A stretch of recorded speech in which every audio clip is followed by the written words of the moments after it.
what if when we're anxious, our bodies are right? What questions would we have to ask about our environment, our relationships, the way we're treating our bodies, our spiritual life? What kind of questions would we have to ask if anxiety was right? If when our bodies feel a season of depression, that our body's trying to protect us. It's not broken. Yeah. And that was a haunting question that I went down a rabbit hole to try to look at. Welcome to the Young Adults Today podcast. I'm Josiah Canale. Today's guest is Dr. John Delony. We've had him on before. We're welcoming him back. Our subject will be mental health, anxiety, depression, and how young adults can thrive in holistic well-being. And if you are a college student or a young adult who's headed back to college this fall, today's episode is going to be especially for you. And we are joined again by one of our favorite guests that he can't get rid of us, I don't think. So, Josiah, who is that special guest? Let's bring on Dr. John Delony. What's up, man? What's up? How we doing?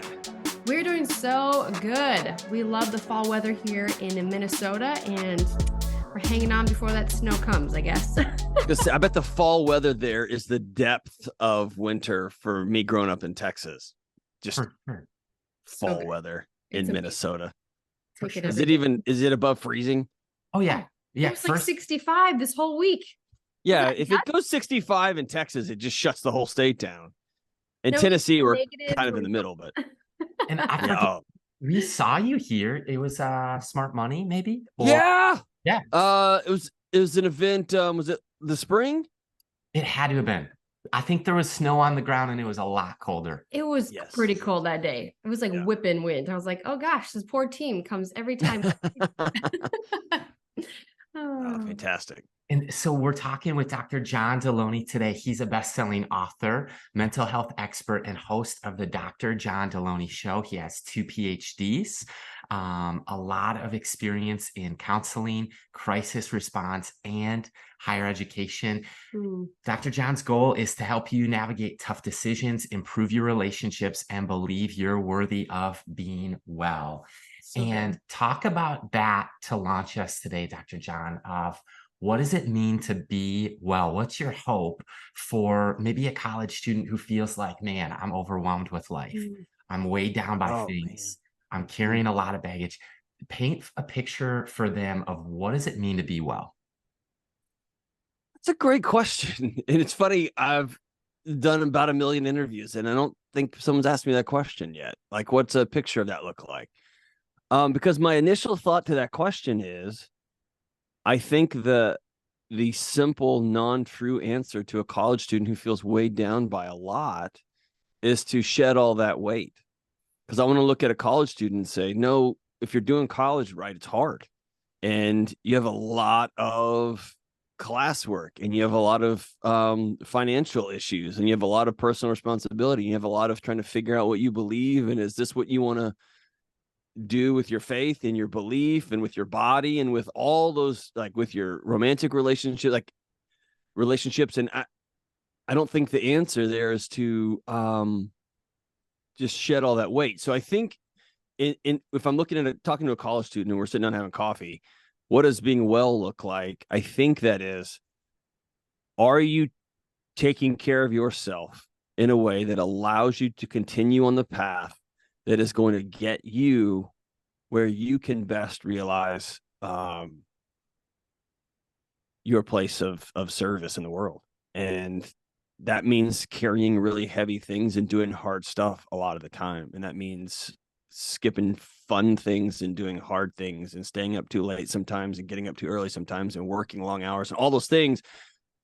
But you're also taking care of your body, and you're taking care of your faith, and you're taking care of your relationships, and you are doing the things you need to do so that you can keep going back and doing those hard things and get wherever it is you're going to end up going. Oh, I love that you went there, even with like, you don't want to shed it, like you want to walk through it. And I think sometimes even when you're in the gym and you're strength training, you don't want to be benching 100 pounds. Your goal is 200 pounds. But I mean, we're in this training ground where college is a great incubator for personal growth, personal development, personal awareness, self-awareness of how we spend our time, where we spend our money, what do we say yes to, what do we say no to. And I think even we talk to 40, 50, 60-year-olds, like, I still don't know what I want to be when I grow up, but I know that I'm doing what God's called me to do. Yeah. And until he says, no, I'm going to stay right here, and staying in the classroom, or if maybe you're enrolled in the military and you're tuning in, and just let your yes be yes and your no be no. And I think when they're bombarded with all these questions of future, it kind of just paralyzes them in a form of anxiety of like, I don't even know what I'm going to have for supper tonight, let alone where I'm going to be in 5 years. I don't have a plan. So what we're doing right now didn't exist 15 years ago. Exactly. This wasn't a thing, right?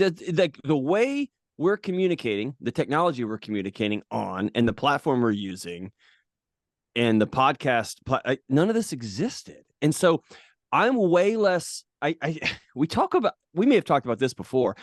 One of my pet peeves, man, is we talk about calling in faith communities as though you're born and God hides it. And your goal is to find your calling. It's somewhere hidden. And when you find it, everything just magically lines up. And that is it's so much nonsense. I think it's a way that faith-based universities get students to way, way, way overpay for their like, hey, we'll help you find your calling.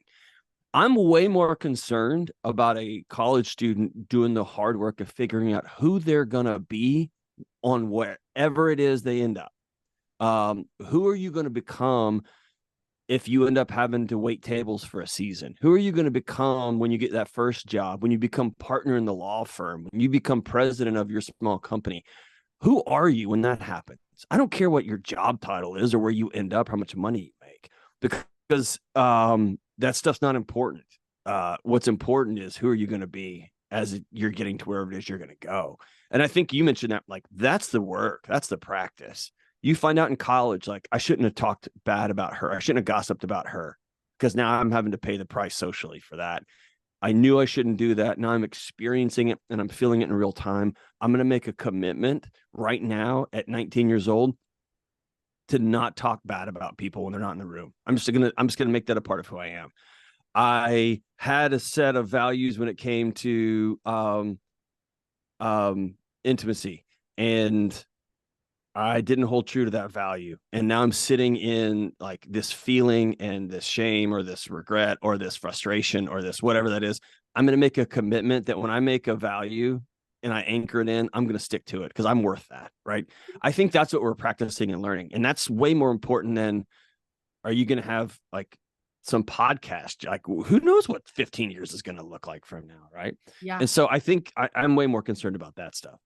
Yeah, that's so good. Oh my gosh, I think that's why it's important to hold things loosely, because God is so much more concerned about who we're becoming in the process of who he's designed us to be, and becoming more like Jesus, becoming more like the image of God, and being his hands and feet. And I keep coming down to that word that I'm hearing you say is being. And we're human beings. We're not human doings. And we are masterpieces created by God to do, but it's from an overflow. Yeah. Would you say it's from an overflow of who we are, though?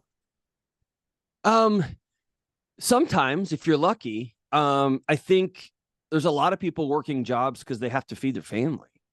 And there's a lot of people like building roads that would love to be in the air conditioning, right? Or in Minnesota winter, building roads, and they'd love to be inside with the heater, right? So true. I don't know that that's an outflow as much as the person they are. They're a person that takes care of their family, and they're a person that holds commitments, and they're a person that says, I do. And I do means cold, hard winters outside because that's my trade. And so, again, I if you're lucky, you get to do this thing that you have fallen in love with, and it's great. But we all know that podcasting is not always the greatest thing, and you do the greatest interview ever, and it gets way less traction than you thought it was going to, or you say that one thing and it haunts you all week. Like, I can't believe I said that in that interview. Oh my gosh. All right. And so it's not all roses. And so I think if you're lucky, it's the outflow, but I think most people most of the time are working because they have to.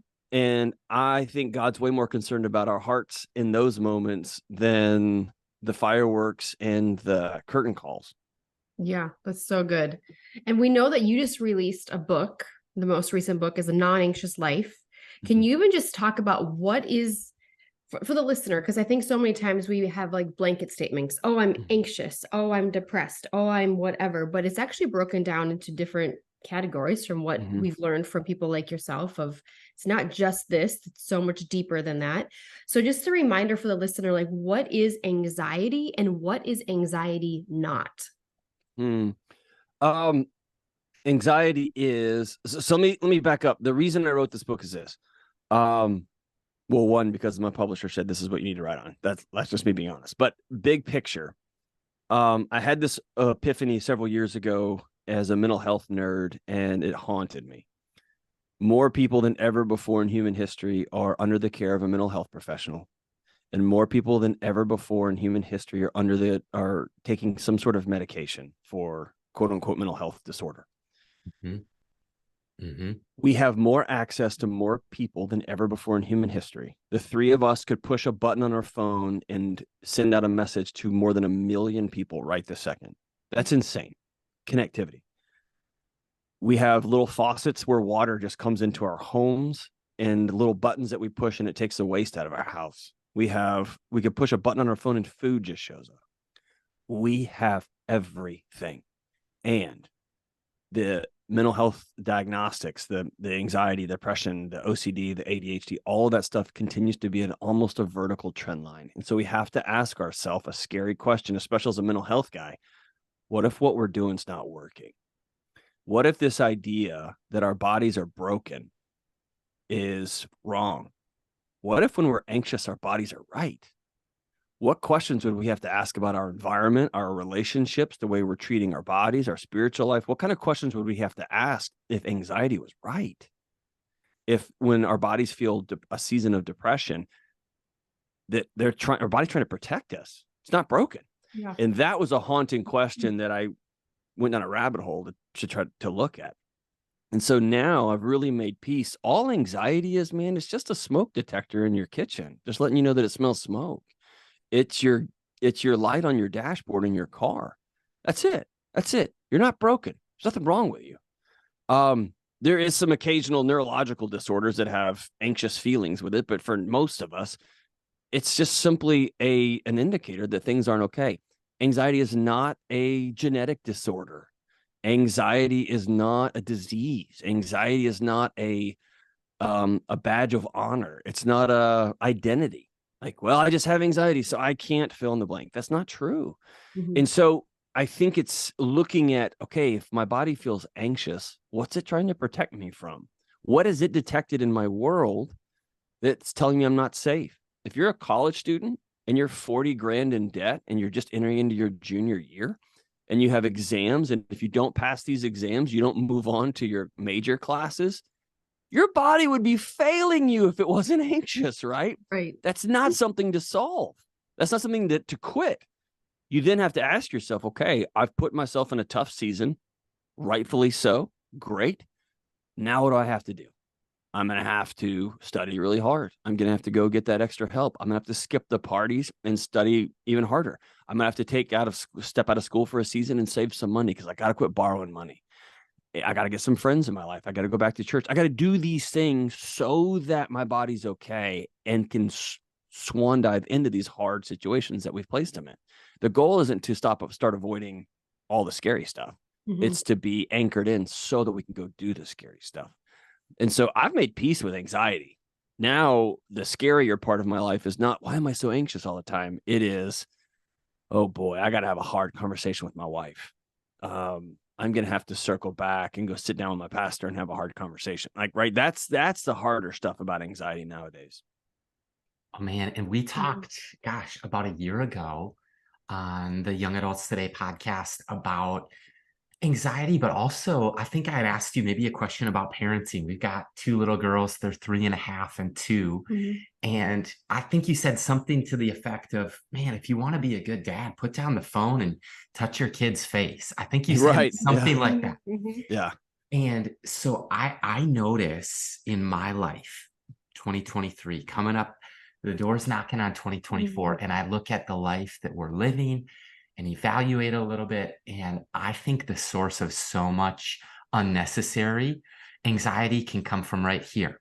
Quick example, I go to pick up the girls earlier this week, and they were both fighting each other for my attention. So what I did is I left the phone in the car, and I just engaged. And so many times I've been guilty of not doing that. But a few days ago, I just had a small victory where I left it in the car and I just chased them around the yard. We just had a really fun time. And I noticed that their anxiety was a little bit different. My own anxiety was a bunch different. And I just think that, I mean, if you will, where my mind goes with this conversation is, half of the US population, found this in your book, is reporting burnout in America. The average college student in 2023 is experiencing the same amount of anxiety as a psychiatric patient did in the 1950s. So there's something, and loneliness is skyrocketed. You talked about that. Where my mind goes with this conversation is, are we doing it to ourselves unnecessarily with phones, with the digital world? Any thoughts on that? Yeah, I mean, there's a couple of thoughts on that. I was very I mean, if you listen to my show, I sound very anti-screen, and I also want to be pro data. And so the data doesn't back up that social media has destroyed us or our phones have destroyed us. I think what the phone is, it's a giant adult pacifier. It allows me to not engage with the things my body's trying to tell me I need to do to be well, because those things are often uncomfortable. What you just painted is a beautiful picture of a dad and his daughters. But can I offer the other side of that? It's very boring running around with a 3 and a 2-year-old. It's just boring. And it can be fun and silly for about 7 minutes. And then I want to set my eyelashes on fire, right? Because I don't know what we're doing.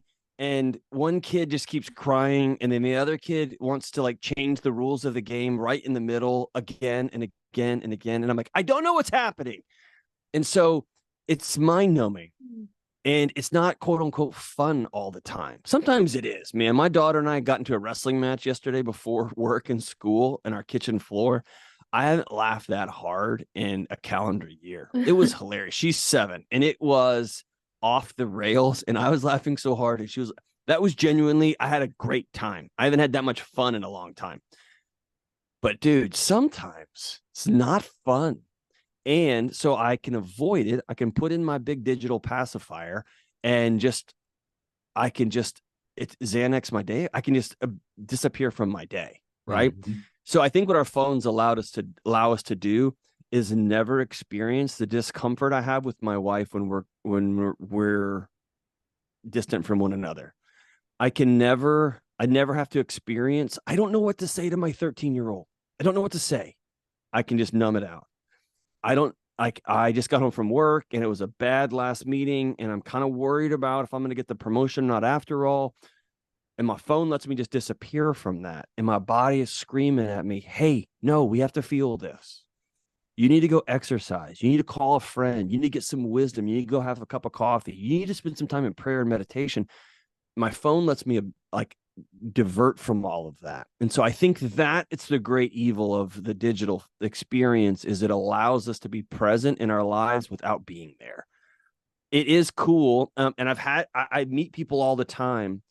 We had a big marriage retreat this weekend. There's 1,000 people up here in Nashville, and more than one person pulled me aside and said, I watched something from you on TikTok and I had a suicide plan.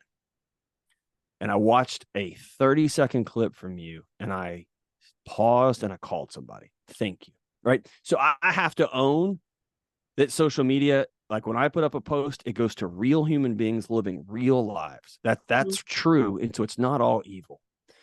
But if you're using that as an escape from reality, I think that's where it becomes dangerous. And I think that's how I use it. That's how most people I know use it. It's just a way to not experience the boredom and blah and reality of our lives. Maybe the boredom and blah is good for us that run at breakneck speed sometimes. I think our bodies are desperate, and I think this is the neuroscience would back me up. I think our bodies are desperate for boredom. That's how it recalibrates. That's how you have actual thoughts. That's how you start to put things into order. And we just shove more info.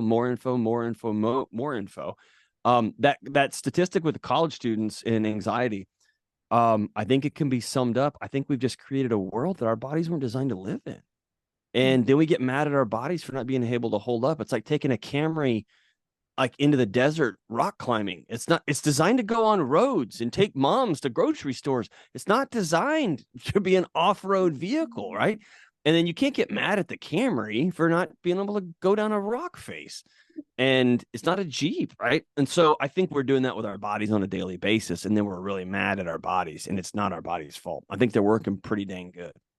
Oh, John, I think that's so good. And really just recognizing the fact that we all have choices, right? Yes. And when it comes to the choices that we have, the daily routines, the daily choices, like you've written about them to help the listener build and live a non-anxious life. What are some of those choices that you want to share with the audience today, and just lean into that? Yeah. I think it's important on the front end of the choices is to say this. The pushback I'll always get is, oh, so I'm choosing to be anxious. I'm choosing ADHD. I'm choosing depression.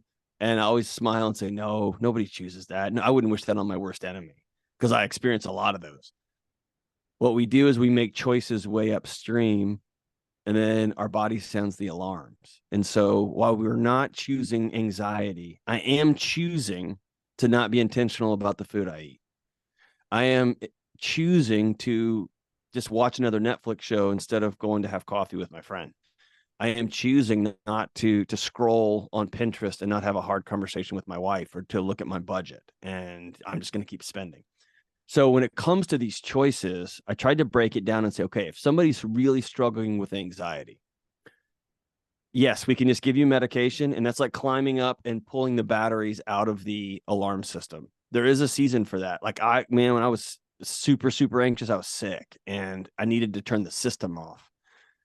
So that I could go see a counselor, so that I could walk back into a gym or a church, right? But instead of just trying to shut the alarm system off, what are some things we can do upstream that deal with the fires, not the smoke detector? And so some of those things are as difficult / simple as choosing health and healing.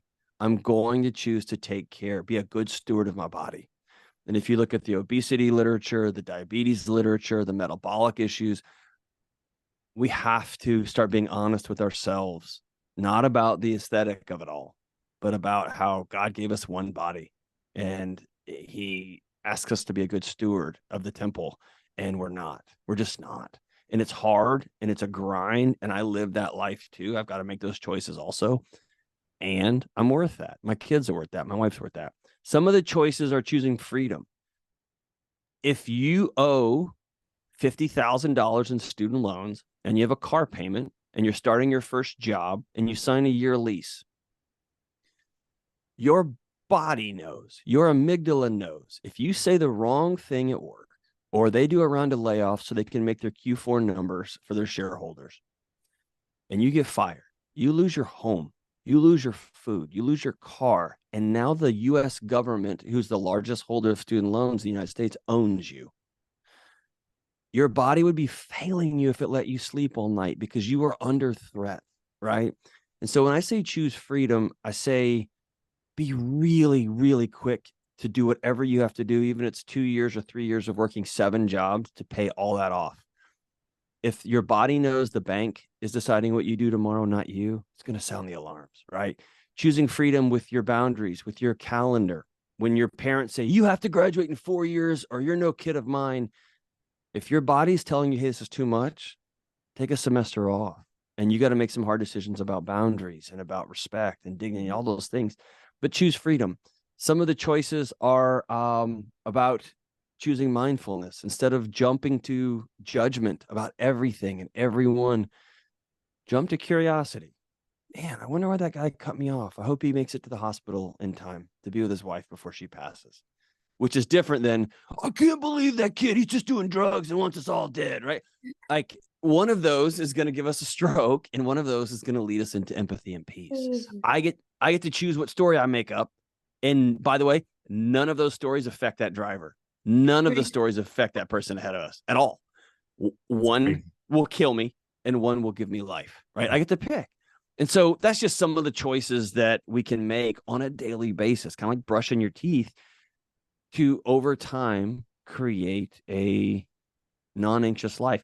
And some of those, if you owe a whole bunch of money, like me and my wife did, we owed hundreds of thousands of dollars, then it took us a long, long time. Some of those, like, I'm going to start choosing curiosity. You flip a switch. I'm going to choose to walk back into a gym, even though I'm ashamed and I feel self-conscious. I'm going back. I'm tired of letting other people dictate what I do with my body. I'm going to go back. I'm going to go in.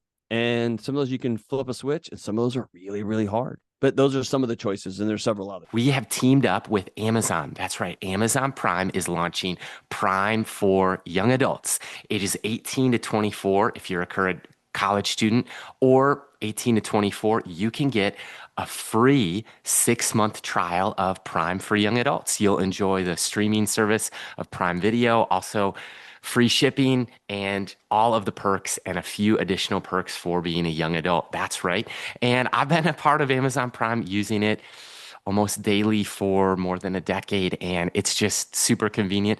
We'll link it in the show notes how you can get your free trial, 6 months of free Prime for young adults. Now back to our conversation with Dr. John Delony. Man, I love them. There's 6 choices that you talk about, kind of some of these daily decisions that can become habits of building a non-anxious life. And where my mind when hearing you talk about those and reading the 6 choices in the book, you call them 3 of them: mindfulness, connection, and then even tethering, choosing to be tethered into a purpose that's greater than ourselves. And I think of like how there's research and data that would back this up, but we find those also in God's word.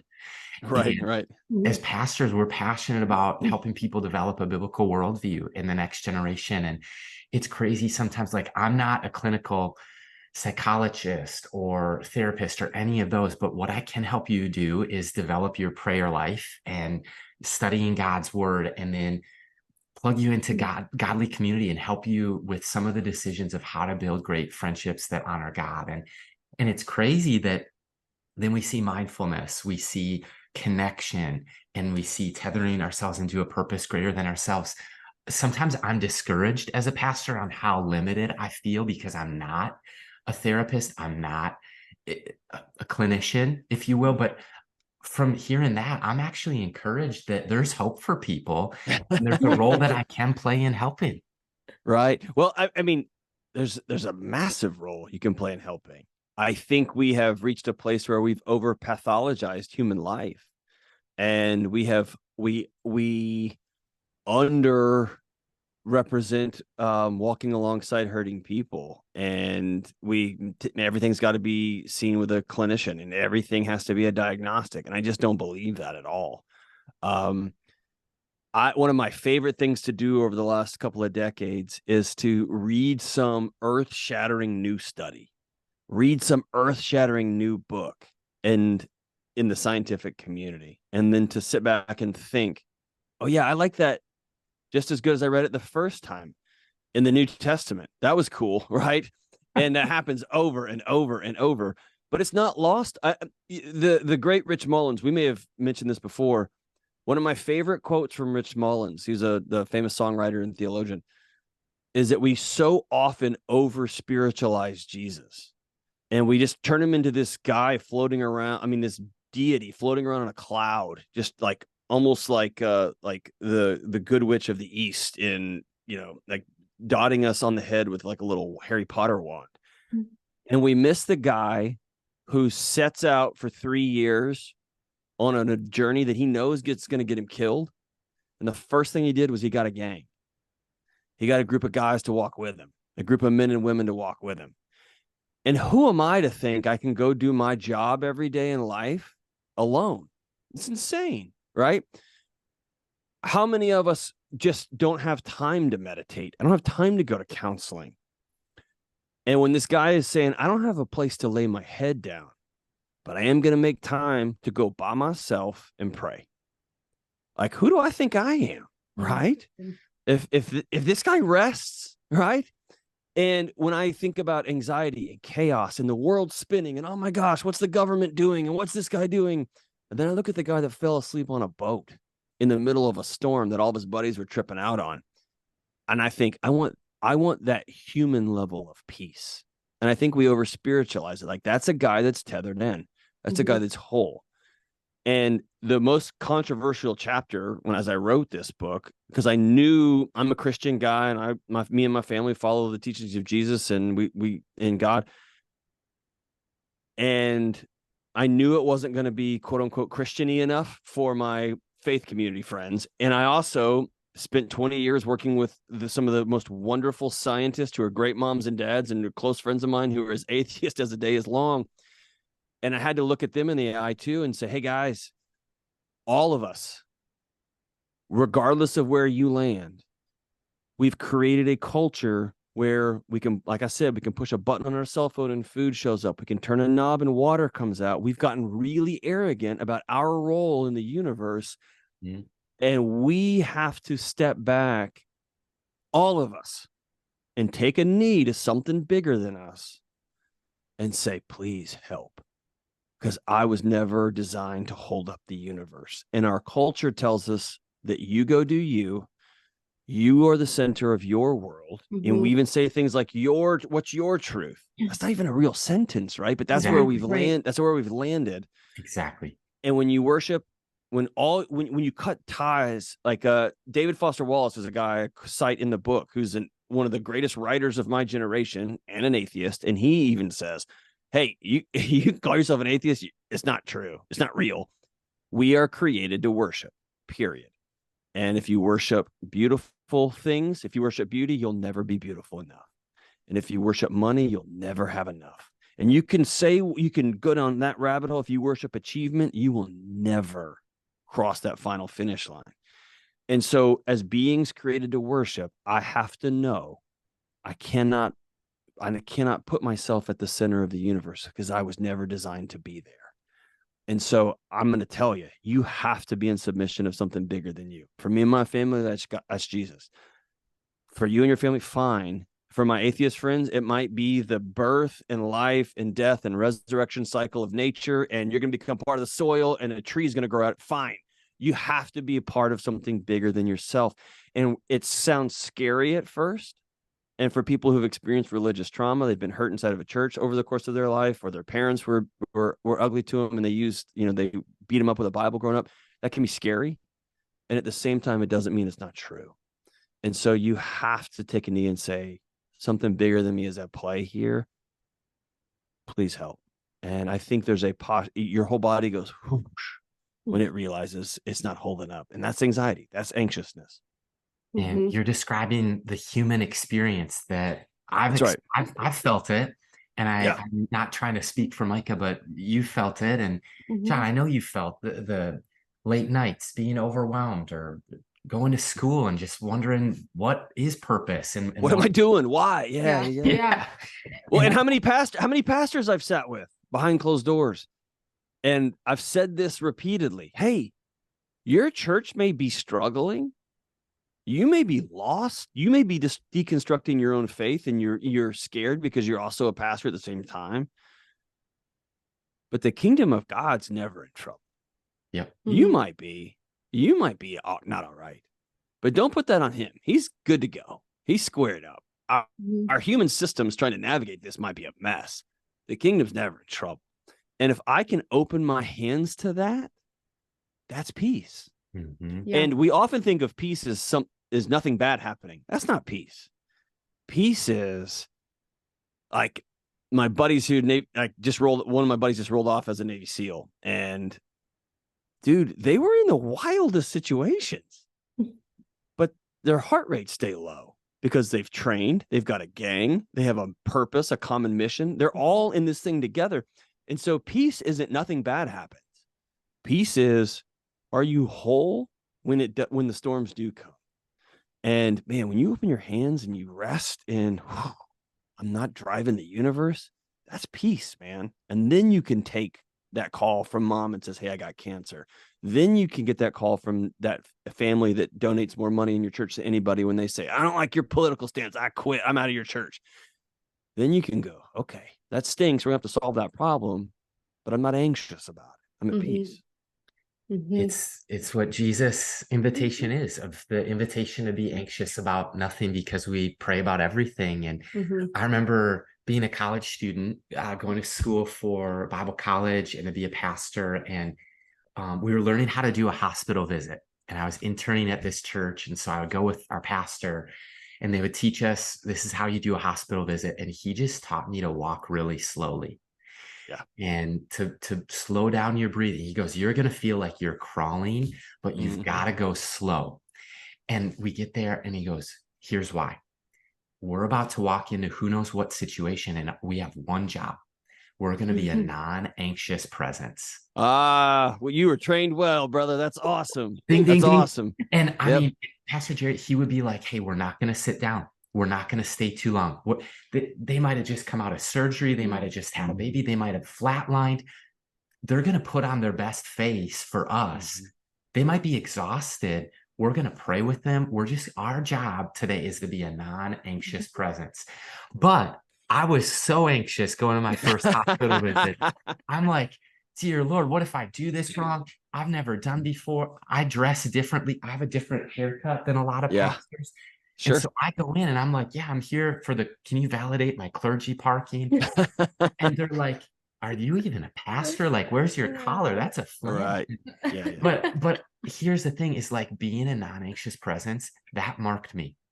It really marked me. And when I saw your message of building a non-anxious life, what an honor to go at the pace of a savior who's described in one poem as the 3.5 mile an hour God. Yeah, he walked everywhere. Walked everywhere. Yeah, he walked everywhere. Yeah. And it's funny that I'm just so grateful that training exists out there. I've run into some situations where I look at pastors in some crisis moments and I think, you didn't have that class. You learned Greek and Hebrew, but you did not have that class, right? So good for you. The guy who trained me on crisis response and what he said, always walk. When someone comes running in and they're like, oh my gosh, so-and-so's going to kill himself, and always walk, because you don't want to bring your chaos to an already chaotic situation. Bring peace where you go. And I love that. And the world needs less chaotic presence. And peaceful presence is not rewarded all the time. It's rewarded over a long time. People start to realize, man, I just feel better when that guy's around. But in the short term, it looks like apathy. It looks like that guy doesn't care. It looks like, man, if he was really fired up, he'd be ready to rock and roll. The world doesn't need any more snap into a Slim Jims, man. The world needs peace. The world needs people who have both their feet on the ground, even in the midst of a storm, who can say, I don't know the answer, and I'm scared too. But I'm anchored into something bigger than me. I'm anchored into healthy eating habits. I'm anchored into a whole bunch of, or one or two really close friends that I can call in the middle of the night. I'm anchored into, I don't owe anybody any money. And so, okay, I get fired. That would be really awful, but I'm still going to have groceries, right? And it's these physical things. And man, you can walk into a situation like that and be really sad, be really heartbroken, be really scared, but you're not anxious. So good. So true. And one of the storms that I see, and you alluded to it earlier, this is like a passion of the Ramsey Solutions team that we just resonate with, and we're passionate about it too. And I mean, you talk about 1.7 or 1.8 trillion dollars in student loans. And I mean, there's millionaires and billionaires. There are no trillionaires. The entire GDP of Canada is about $1.8 trillion. So when you talk about that, I mean, and they're the 11th largest producing country in the globe. So, I mean, you talk about that, that's the scale that this is. And it's not just that it's affecting our country, it's affecting people. Mm-hmm. And what I'd be curious is, do you see money and student loans or debt? Do you feel like that impacts our anxiety, our overall mental health or well-being? Yeah, it goes back to what I was saying earlier. If your body knows that one wrong thing and you lose your food or your shelter, yeah. I mean, it would be failing you if it let you sleep all night. It would be failing you if it wasn't trying to get your attention because you're not safe, right? And all throughout human history, debt was used as a form of human control, as slavery. Mm-hmm. I saw my good friend, and you need to have her on the show, Jade Warshaw. She's amazing, but she was showing me this thing the other day that the single biggest revenue driver in the United States of America is student loan payments.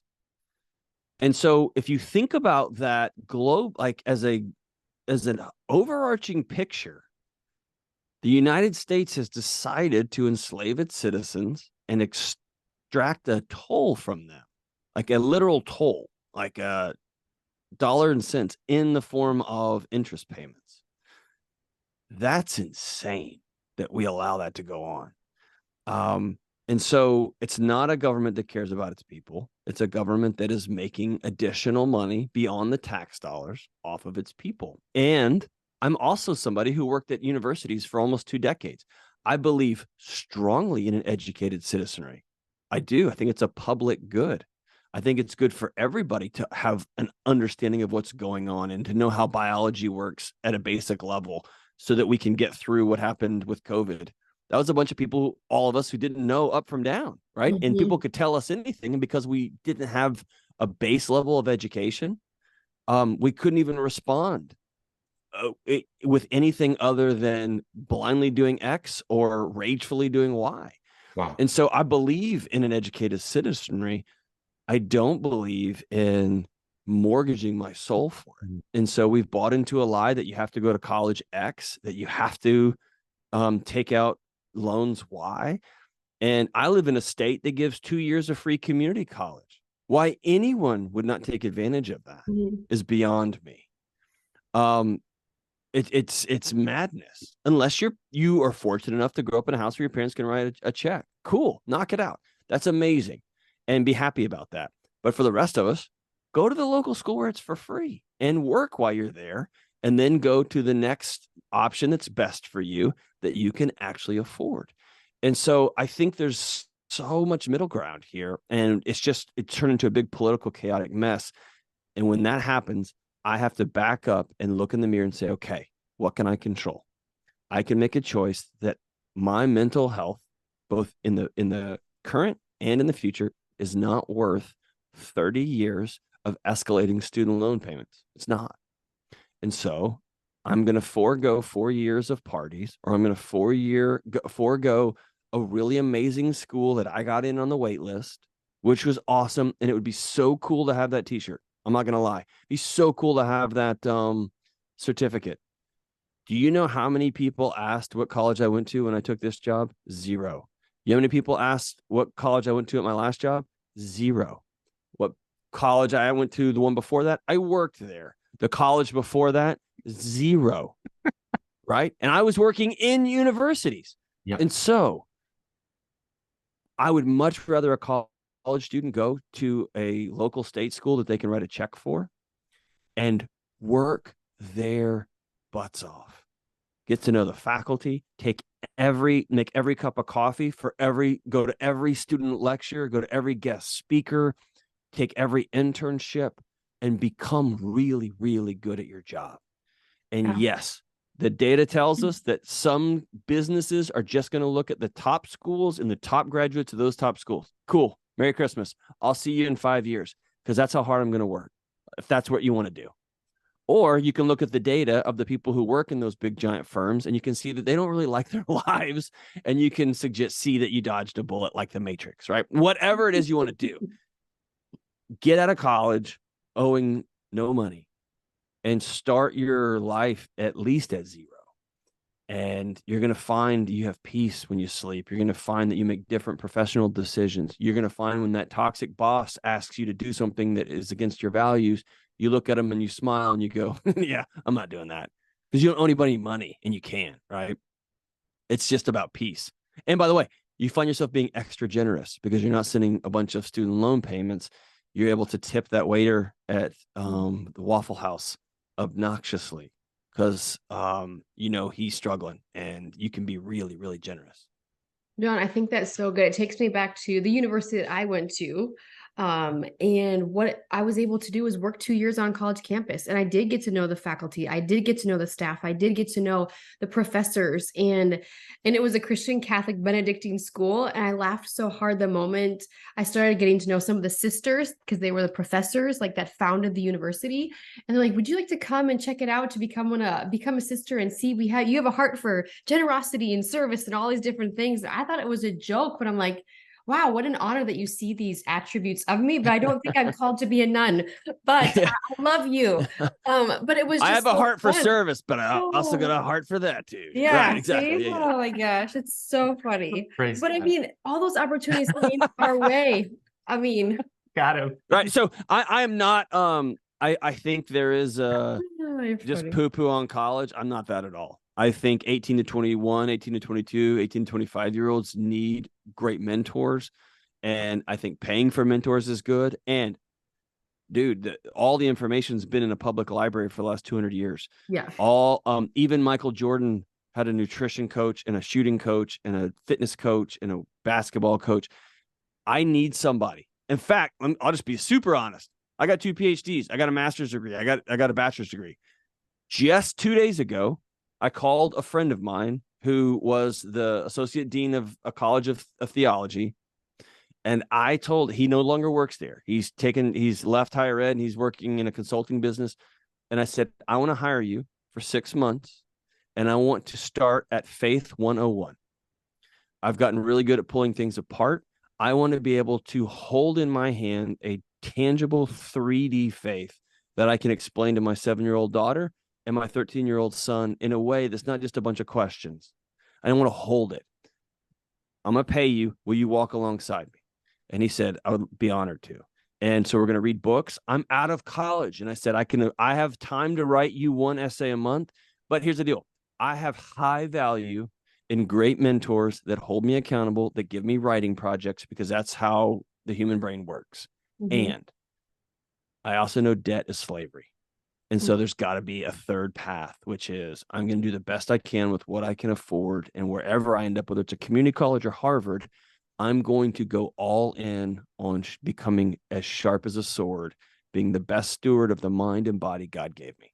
Period. That's so good. So good. Speaking as sharp as a sword, are you ready for the 5 and 5 challenge for our audience today? Bring it. Bring it. All right. So I'm it's not 5 ready. questions. I'm never ready, but go for it. 5 minutes on the clock here, John. The first question is, tell us about your tattoos, and are you going to finish that half sleeve into a full sleeve? Oof. Looks like a half sleeve from here. Maybe I shouldn't assume. Yeah, I've got a whole bunch of them. So I'm actually starting on the other one. I got an appointment for next week, starting the other one. So here's the story. The story is I've had several tattoos. I got some like on my back and on my ribs and stuff like that. But that's because I wanted to be just a punk rock kid, and I was an MMA wannabe, and all these other dudes had rad tattoos when I was fighting, and we all had our shirts off, and I just want to be cool. So that's the origin. But the last 3 years, I've been traveling all over everywhere, and I go to all these rad cities, and I'm such a nerd. I just sat in my hotel room reading books all day. And I had this thought, hey, you're going to get fired from this at some point. At some point, all this goes away, and you're going to be really annoyed with yourself that you went to all these cool new cities that you've never been to, and you sat in a hotel room. So I thought, I got to get out there and see the world. And if I just go to a bar, I'm going to get in trouble. And if I keep going to bookstores, my wife's going to leave me because I keep coming home from every trip with 5 new books that she knows I'm never going to read. And so I just made a deal with myself. I'm going to get a tattoo in every new town I go to. And so I started booking tattoos, and I would end up in the weirdest parts of town with the weirdest folks. And I met some of the most amazing people, and I got some wild tattoos and some good ones and some not good ones. And I've loved all of it. And so I probably won't I'll get a few more on the one with the half. I won't go all the way down. I'm just not that cool. I'm not that guy. I'm a YouTuber, for crying out loud. If I was like in a punk band, I probably would, or a fighter, but I'm not. I'm a YouTuber. But I am going to get some on the other arm too. That's fun. It's amazing. I think that I follow you on Instagram, and I know that I thought that was the story. I've been tracking the journey in the different cities, and my wife was like, "You could just go for a walk. Like you could just go hiking in these towns. It'd be a lot cheaper, and you'd look a lot less dumb when you got home." But it's all funny. So, second question is what I'm hearing you say. Help me if I'm hearing you right. There's healthy stress, and there is also crippling anxiety. Yes, no? correct. Most stressed most of the time is good. But if you don't have a context for the stress, or it's pervasive and it never ends, your body will quit. It will shut off because it's trying to protect you. Same as if you drive your car for a long time, hitting the gas, driving 100 miles an hour, sometimes very appropriate for your car and for you. If you drive 100 miles an hour, 24/7, 365, and never change the oil, your car will stop. Mm-hmm. That's good. No, I love that we talked earlier about like the things that we can help you with, and that's prayer, God's word, community, or mindfulness, connection, tethering into God's cause for you and for humanity. But if we need help beyond that, or if we need to refer someone to help beyond that, when should we get help? Where can we turn to help? I think the most important thing is to find another human being and say it out loud. And if that's a person that you trust, it has to be someone you trust and someone that's not going to weaponize what you've told them. That's why I often tell people don't be super vulnerable. Don't be overly vulnerable at work, because they have to take that into consideration when they're thinking about you as a promotion. That's not because they're bad people. That's because you told them, "Hey, I'm really struggling with stealing," right? And they like, "I can't put you in charge." Finances. You're in charge of finances. That's right. And so I think finding somebody who's safe. Unfortunately, we've created the loneliest generation in human history. And so often that is a professional therapist, of which I see one still myself. My wife sees one. I have great value in that. I don't go see a therapist just to have somebody to talk to, though. I go see a therapist for some very specific healing or some very specific tools that I need to learn and practice. And that's what a therapist will help you practice. Being awkward will help you practice. Sitting in discomfort will help you practice those challenging social situations that are way less pressure than when you actually go do it in real life.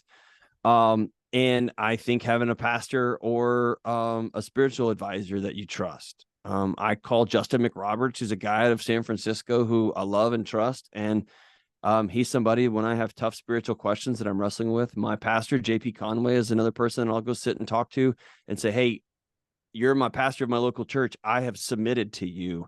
I need some wisdom on this deal." And it might sound weird that I'm a public figure and I've got 2 doctorates and I'm a pretty smart guy. And yet I chose to go to his church. And when I did that, I chose to be in submission to him as a spiritual leader in my life. That's a choice I made. And if I fight him or if I dishonor him, that's not cool. That's not me being the person that I want to be. And so I think the important thing is have somebody that you trust and that is safe. For most of us, that is going to be a professional of some sort. If you work really hard, which everybody should, you should have 2 or 3 people of the same gender that you can sit down and have nachos or a drink or go for a walk or go for a hike or something where you can say, "Here's the good stuff, here's the bad stuff, and here's the really dark stuff." And you don't have to look them in the eye. I've heard it said women often do it kneecap to kneecap and men do it shoulder to shoulder. Like, that's fine. I don't care, but you have to have people that you can talk openly with. Good. Excellent. Well, here's the curveball. If you could ask Josiah and myself one question today, what would you ask us or want to know? What's the hardest thing in your marriage this season? Oh man, I'll go first. I would say, so we started as a nonprofit organization. We're a little over a year old. I think we're just kind of reaching the end of our fundraising. And I think that fundraising mindset has definitely taken a toll on our capacity in a way where it's like, kind of like a kid in the backseat, like, are we there yet? While still filling the car with gas and being like, we're not done until we're done. And when you are done, you still maintain, you keep raising, like it's not going to stop. So I think that of just really not putting the ministry, or let's just say the nonprofit, at the center of our marriage and keeping Christ at the center, because there's so many things pulling. I think that for me personally, I think that's the thing that's been like not blissfully unaware. I've been very aware. So just fighting for that, what needs to be first and what truly does come first and who is our source. So my thought in addition to that, but more specific to me, is Micah is amazing, and she brings something to the table, and she, in our marriage, in our family, she sees the world in a different way than me. And I think my regret or a failure I've had is trying to change who she is or what she does, when it's like, you know what, if we were both the same, if we saw like the exact same, it would be a pretty boring story. It would be one of us would be unnecessary. And so I think for me, it's that surrender, not even just like compromise or negotiating, but just like, hey, you know what, the way you see the world, that's awesome. I'm not trying to change you. I'm trying to change me, and I'm trying to be more like Christ. Like, I think that is, you know, talking for us or for me. I think that's it. Very cool, man. Well, thanks for sharing that. That's awesome. You bet. Okay. Question 4 of 5 is your favorite treat. I know you're fanatical about like healthy nutrition, so it could be that, or maybe it's something that you just like to treat yourself to. Oh man, I've got like a very unhealthy addiction to gummy candies of any sort, jelly beans, gummy worms, gummy anything. And then this morning I had a new. I was reminded of an old addiction. I feel like an old like drug user that's been sober, and then I was walking out of. I take my son to breakfast every week, and we were walking out, and there was a little pumpkin. You know, like they have like a little candy because it's Halloween season. And dude, it was filled with those little Kraft caramels. Yep. Oh, dude. I forgot how like sugar laced with cocaine and heroin they are. You kind of get stuck in your teeth. So, I know, but you can chew them all day. Oh my gosh. So anything candy and cheap, terrible calories I'm into. Oh my gosh. Okay, here's the last and final question. If you could leave the listener with one word of advice or wisdom, what would you want to leave them with today? That they are probably, whatever they're going through, they're probably not broken. Good. Their bodies are probably working exactly as they should, which is actually a scarier proposition. Because instead of being able to go to the mechanic and just saying, hey, will you fix this tire? It's harder when the mechanic comes out and says, yeah, you got to change how you drive. And so I want you to ask yourself, if you're feeling anxious, what is the state of my relationships? What is the state of my physical health? When's the last time I sat down with somebody and said, I'm struggling with my faith? What is the state of your calendar and your clutter and your finances? Let's be honest about those things. And then your body being anxious, you're going to go, oh yeah, thank goodness my body's working great, trying to get my attention. And let's start dealing with the fires in our house, not just getting mad at the smoke alarm that's always going on. So good. What a note to leave us on. Our hope for you as the listener, to take it back to the very beginning, is that you would believe that you are worthy of being well, that God has a picture of health and holistic well-being for you. The banner over your life is love.